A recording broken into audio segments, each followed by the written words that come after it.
Bien-aimés, ne tombons pas dans les pièges de Satan. Satan est appelé le serpent ancien. Il utilise les mêmes stratégies anciennes qu'il a utilisées au commencement quand il a dit à l'homme, tu deviendras comme Dieu. Il a dit à Ève, tu seras comme Dieu. Si tu manges de ce fruit, tu seras comme Dieu. Tandis que déjà l'homme était déjà créé à l'image de Dieu.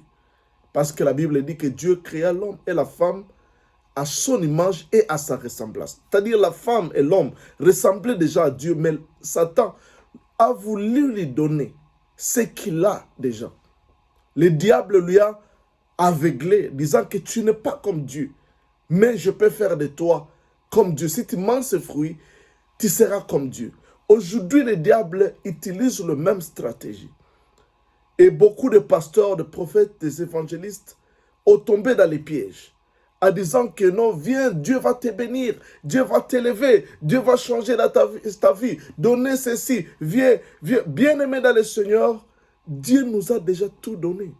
Si vous lisez dans 2 Pierre, chapitre 1, verset 3, la Bible nous dit, comme sa divine puissance nous a donné tout ce qui contribue à la vie.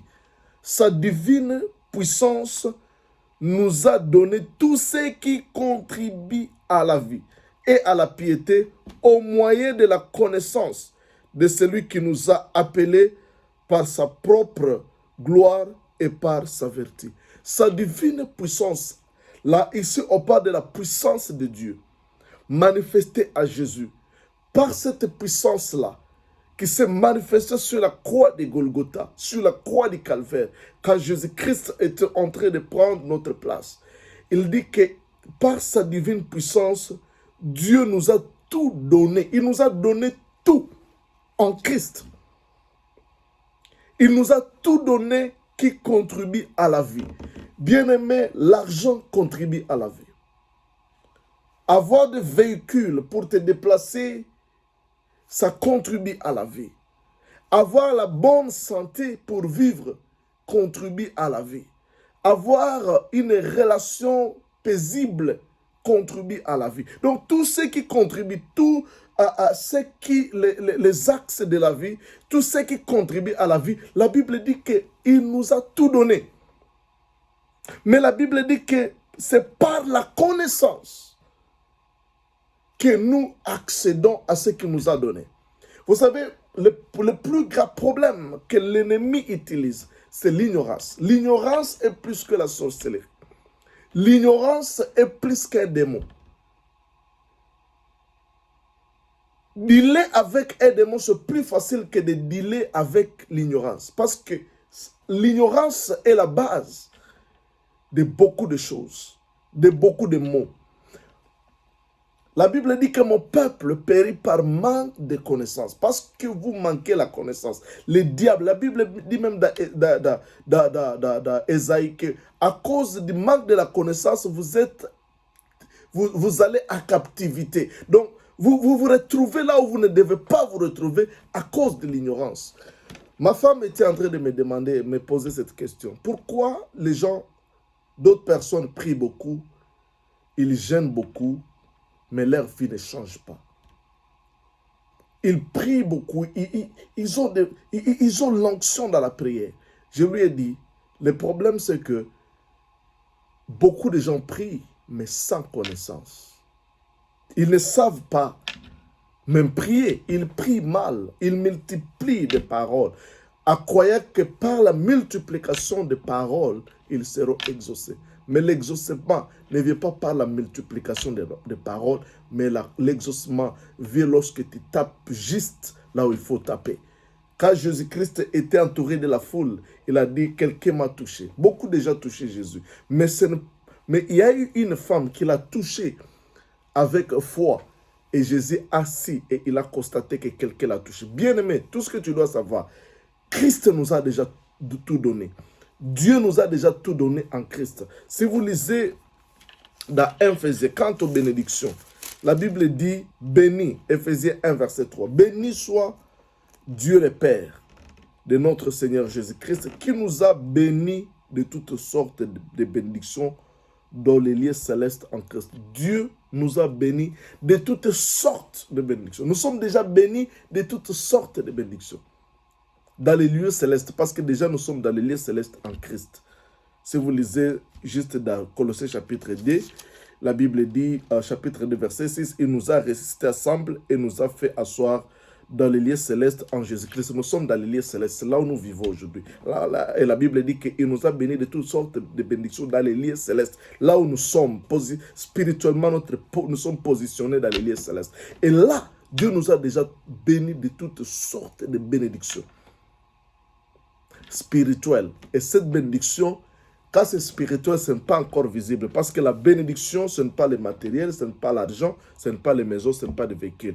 Mais la bénédiction, c'est une capacité spirituelle qui affante le matériel. C'est une capacité qui affante le matériel. Quand quelqu'un est béni, c'est facilement d'engendrer le matériel, de véhicules, de voitures, de voyages, une vie paisible. Donc, sa vie peut être en succès à cause de la bénédiction qui est spirituelle sur lui.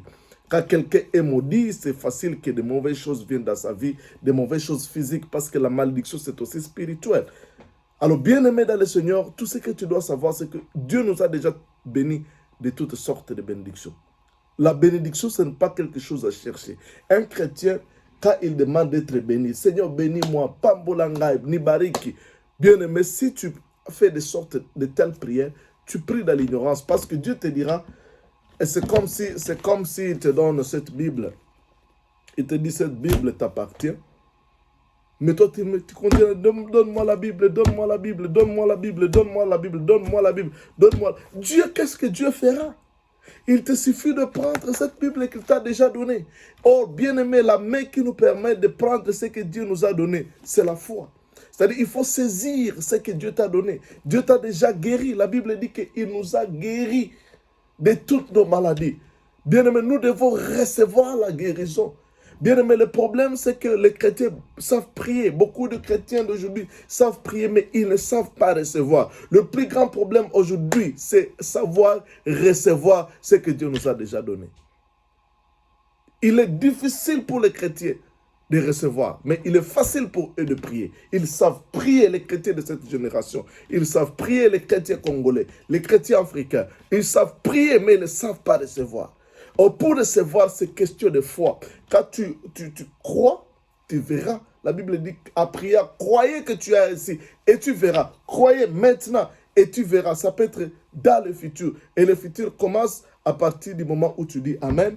C'est le futur. Et tu verras. Tu verras, ça c'est conjugué au futur. Tu verras la manifestation. Quand tu pries, tu dois croire au présent. La foi, c'est au présent. La manifestation, c'est dans le futur. Et le futur, c'est à partir du moment où tu dis Amen. C'est le futur qui commence. C'est-à-dire, à partir de là, tu dois commencer maintenant à recevoir et attendre la manifestation des choses que tu as demandées. Bien-aimé dans le Seigneur,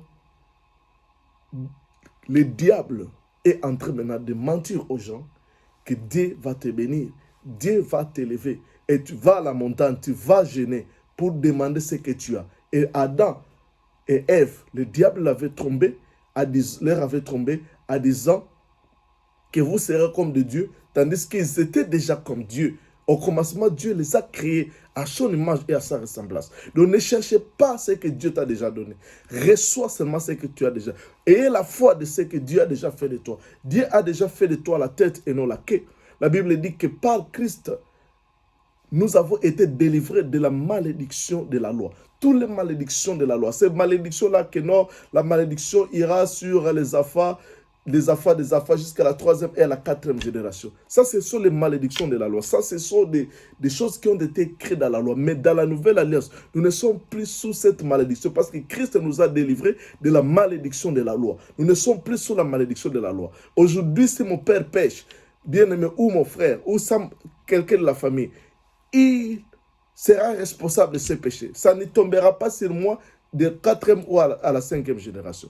Bien-aimé, et toi, tu peux dire non, ce sont des faits, ce sont des faits réels parce que nous les voyons dans la vie quotidienne. Tu vois les problèmes qu'il y a que mon père a rencontré, c'est le même problème que je rencontre, ce que mon frère rencontre, c'est le même, ce sont des réalités. Bien-aimés dans le Seigneur, c'est parce que nous mettons notre foi dans ces choses. Quand j'avais la foi dans ces choses, que je suis peut-être sous la malédiction à cause de mes grands-parents, à cause de mes arrière-grands-parents, bien-aimés dans le Seigneur, oui, je voyais la manifestation de ces malédictions dans ma vie. Mais quand j'ai cessé, j'ai stoppé de croire à ces choses-là. J'ai stoppé, j'ai dit non.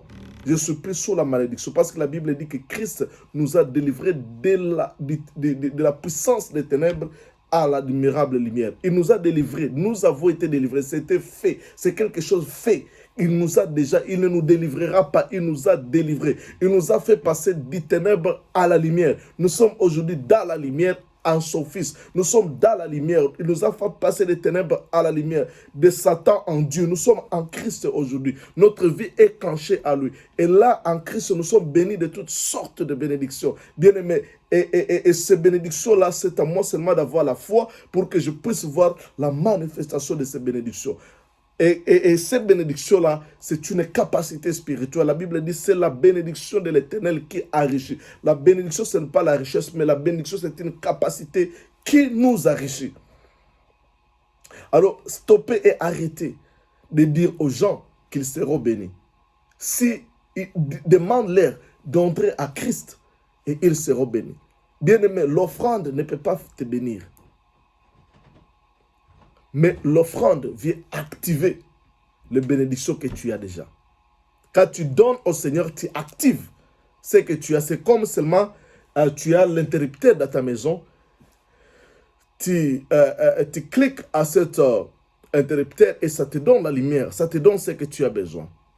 Mais la lumière, ce n'est pas à dire que parce que tu as cliqué là-bas, que c'est alors que la lumière arrive. La lumière était là, cachée, elle n'était pas manifeste, mais il a fallu que tu fasses un acte qui permet à ce que cette lumière qui est là, qui est présente, soit manifeste. Voilà pourquoi donner à Dieu les offrandes, c'est activer seulement ce que tu as. C'est activer la manifestation de la bénédiction qui est à toi.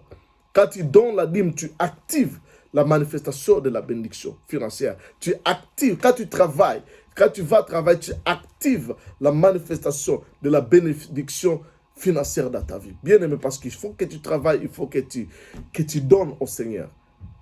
Mais ce n'est pas ça qui te bénit. Tu es déjà béni, mais tu dois manifester. Par rapport à la guérison, tu es déjà guéri parce que la Bible... Mais il peut t'arriver que tu as le mal de tête. Il peut t'arriver que tu as un mal de cœur.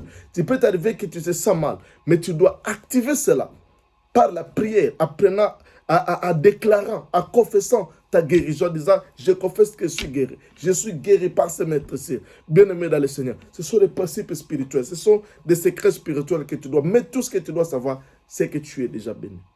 Tu n'as pas besoin de la bénédiction. Tu l'as déjà. Que Dieu te bénisse. Amen.